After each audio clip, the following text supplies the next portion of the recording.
I was a Nigerian man living in Ivory Coast, was going to meet a British woman or see a British woman in the pandemic. Things were going like really well with me and Dammy, and it was getting more serious. My family all knew, my friends all knew. Yeah, we were just talking all the time, and it was February time. I had a little issue with where I was staying. I didn't really like the area where I was living at the time. There was nothing wrong with the house, but it's just the area. There was lots of rioting and lots of fighting and lots of police at the time. Yeah, police was always coming in the area. So I said, no, this is not a place where I can be, I can take things to the next level. So I decided I was going to move. I started looking for a house. He felt like if he moved, he could give me even more of his time. I was just thinking at the time that I need to start afresh. I need to move to a place where I can give Laura my 100% attention. If I stay in this place, there were other reasons as well. I think the internet was not very good there as well. I always like a peaceful life. I always want to be where there's peace. I go out and come back, there's peace. I don't want where I'll be going out and be looking over my shoulder all the time. And again, I needed to give Laura all my attention to Laura, and yeah, I don't think it could have happened in that place. But moving was a very good move, and when I finally moved, it was really worth it. Once he moved, there was like a difference again in our communication. Even though we was talking all day, every day, it became even more deeper, if that makes sense, or even more. There was no excuses, or there was no lateness. Everybody knows what African man time is like. There was no knocking on the door from his friend, like wanting to go out. There was none of that anymore. And that was a decision that he made, I suppose, to help our relationship even more. I think he knew how serious he felt about the relationship as well.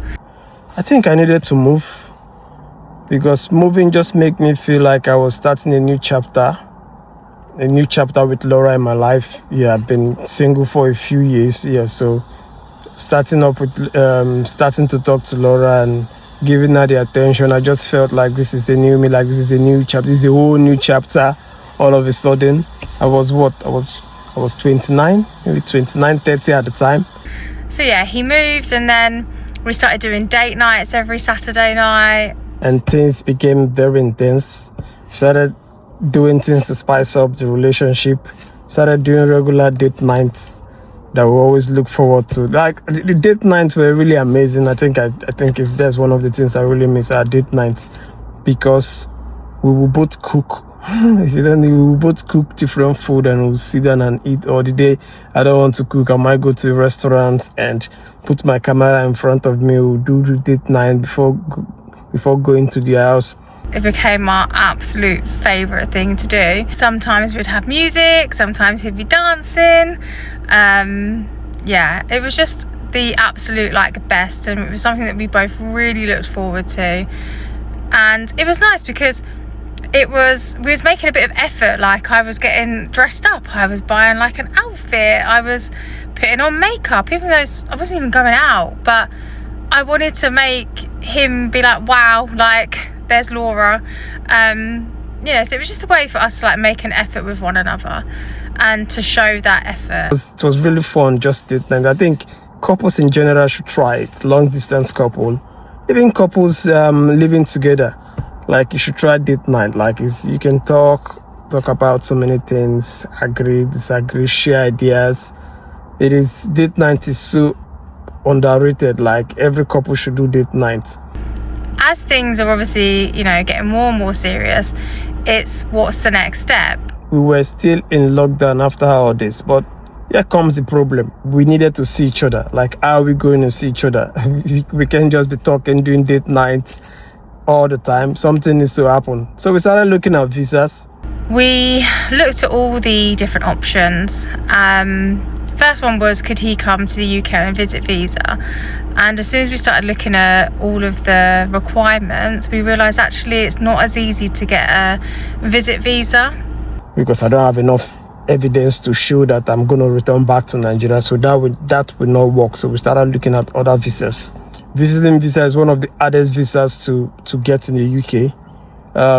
It doesn't matter if you don't show enough evidence that you're going to return back to your country, you will not get it. It's as simple as that. You will not get it. But then again, I'm thinking, there's a pandemic. How is she going to even do it? How is she going to come?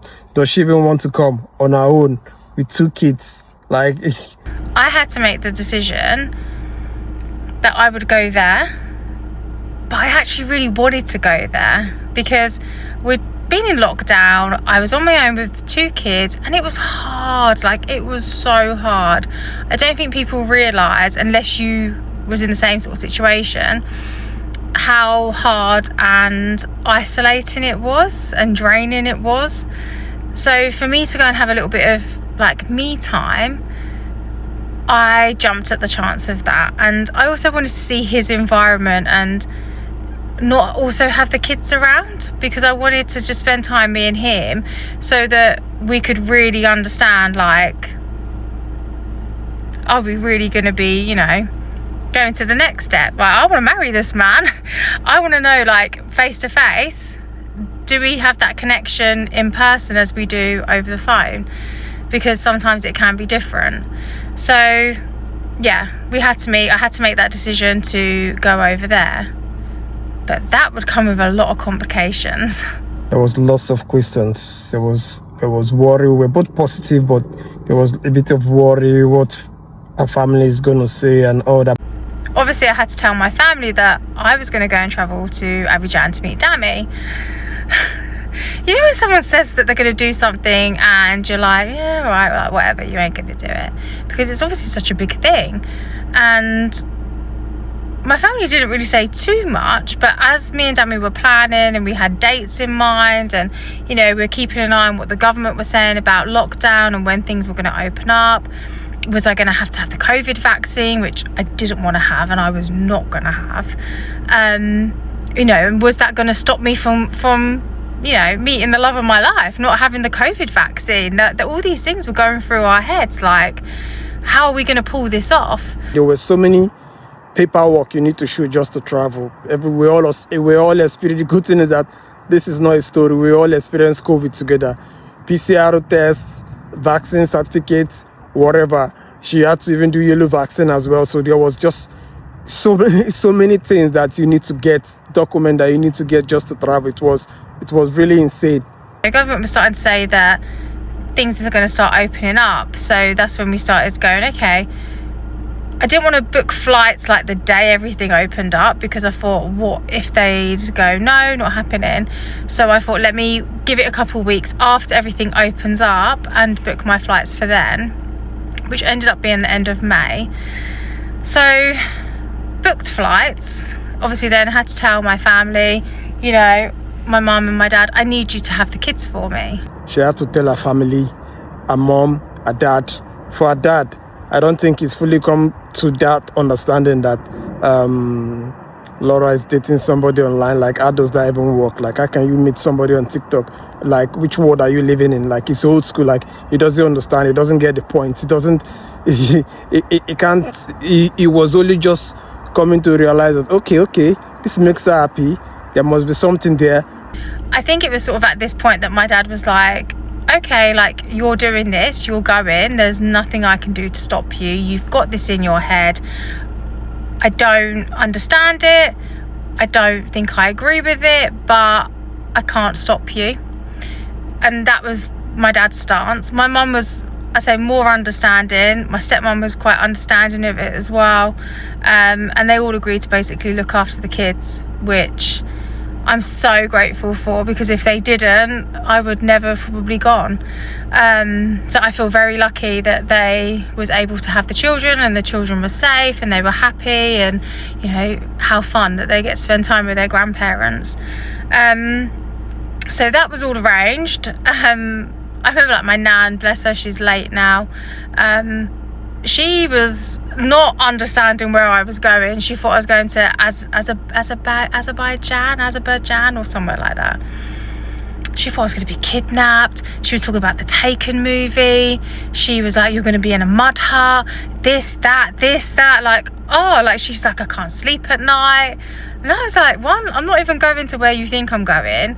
And I was like, I know I'm going to be safe. Everybody was worried about like what was going to happen to Laura. I know that like there was a bit tension in our family at the time, so it was stressful as well. I just knew my gut feeling that I was going to be safe and that nobody needed to worry about me, because I knew that my intuition was so strong that if I had any inkling that I wasn't going to be safe, that I just wouldn't go.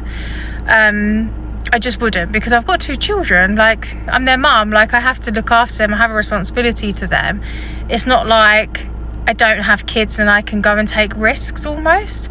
And a lot of people will say, well, you was taking a risk.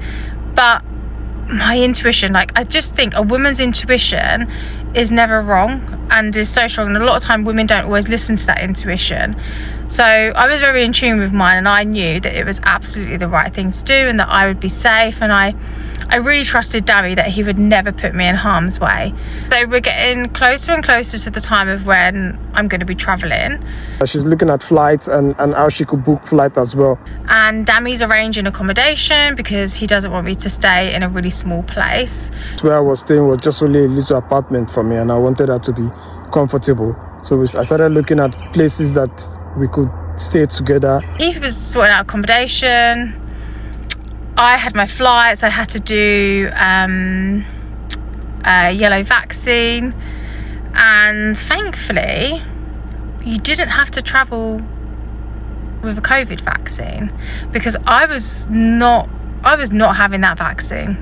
So all I had to do was have a PCR test to show that I didn't have COVID before travelling. So that was all fine. That was all organised and planned. I've arranged everything. Accommodation is booked and everything. I've even started getting food ready for, like, just getting things ready. Like, for me, I was ready, waiting for her. But a week before travelling, a woman's intuition, I was just sat there and I was just like, I just need to check my flights. So I'm a bit of a plane freak anyway. So I'm always on like flight radar and just looking at planes. Like, I'm just a plane freak. And I just had this feeling, just go and check my flight. The thing is that Laura she's got this strong will. Something has been telling her, like, go and check your flight. Check your flight online. Something is wrong with it. Just check it, just to be sure. I started looking at Air Maroc because that's who I was going to fly with. And I was looking to see, you know, how their flights were. Was there delays? Are they travelling? And I kid you not, they hadn't even been flying their plane. They had not even been flying the route that I had booked. We found out that our flight has been cancelled. Like 1 week into the trip, we found out that our flight has been cancelled. And I was thinking, so nobody was going to tell me that the flight was cancelled. What, I was going to turn up to, you know, Heathrow, and my flight wasn't even going to go, which would have been absolutely disastrous. I think I would have cried. I was thinking, okay, my flight's not going, nobody's telling me. So I had to contact the independent travel agent that I booked through. He didn't care. He was like, no, they're still flying, they're still flying. I was like, no, they're not flying. You can quite clearly see that they are not flying. And, you know, he was just like, nothing he can do about it, blah, blah, blah. He has to wait for the airline to tell him that the flight's cancelled. And I was like, what? He was refusing to give me my money. Because it's like, can you just refund me because the flight is not flying? He wouldn't. He just would not give me back the money. Funny enough, saying it now, that flight money, we got it back after a year. Like, it's crazy. I still have to go to Abidjan. I still have to meet Dammy. Like, I've planned this. It's in my head. I have to go and meet him. Like, I just have to. So we had to pay another £400 to book a new flight. First, I had to research and go, okay, what flights are travelling to Abidjan? Because it's not a direct flight. You can't get direct flights to Abidjan. So I had to see who's flying. And Air France were flying every single day, multiple times a day. And I was like, geez, that's who I needed to fly with. So, you know, I went straight onto Air France's website, booked directly with Air France, paid £400. Yeah, another 400 pounds. When you're planning, like, money is tight. During COVID, money was very tight as well. You're like, where are you going to get 400 pounds to just go and pay for a flight? But somehow the universe, and it always happens to me, the universe knew that I needed that money. That money just appeared. I think it was through, I must have got a job, a last minute job or something, or deposit paid, or somebody had paid their website invoice.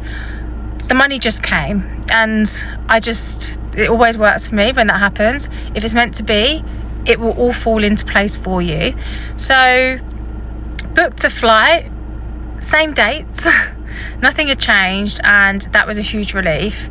But you just think, like, gosh, is anything else like gonna go wrong? It was just like, oh, like, all those things she did just to come and see me, it's crazy. It's really amazing.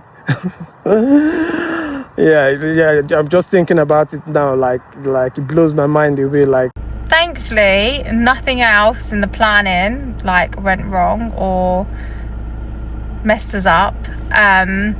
So yeah, it was just packing suitcase, getting everything ready, sorting out all the kids, what they needed, and yeah, I was excited. I felt more nervous the fact that I was going to be traveling by myself than I was at the thought of meeting Dammy. But yeah, it was excited. I remember the conversations that my mum and my nan were having, like, don't come back pregnant. You'll have to see what happens in the next part for that one.